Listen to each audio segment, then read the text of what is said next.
இந்த குரு பூஜை எப்பெல்லாம் நடக்குதோ அப்பெல்லாம் பாத்தீங்கன்னா முக்கியமான ஒரு அரசியல் பிரபலம் இதுல கலந்துக்கிறதா சொல்லப்படுது. அவர் யாரு அப்படின்னா பாண்டிச்சேரியோட முதலமைச்சர் ரங்கசாமி தான் இதுல கலந்துக்குவாராம்.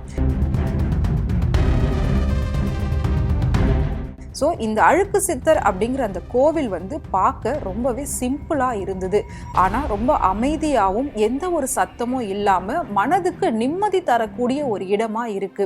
இதனால தான் இந்த கோவிலுக்கு பல பிரபலங்கள் படையெடுக்கிறாங்க. இப்படி சொன்னா உங்களால நம்ப முடியுதா?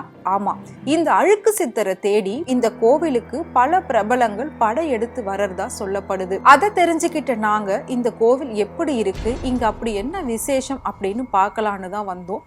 உண்மையிலே இதை பார்க்கும்போது மனதுக்கு ரொம்பவே நிறைவாகவும் நிம்மதியாகவும் அமைதியான ஒரு சூழல் இங்க இருக்கு அப்படின்றது நாங்க தெரிஞ்சுக்கிட்டோம். உள்ள போயிட்டு அப்படியே சாமி தரிசனம் பண்ணோம். சாமி இருக்கிற அந்த இடத்துல தான் அழுக்கு சித்தர் ஜீவ சமாதி அடைஞ்சிருக்காரு. ஜீவ சமாதி மேலதான் அந்த சிவலிங்கத்தை வச்சு இவங்க கோவிலா வழிபட்டுக்கிட்டு இருக்காங்க.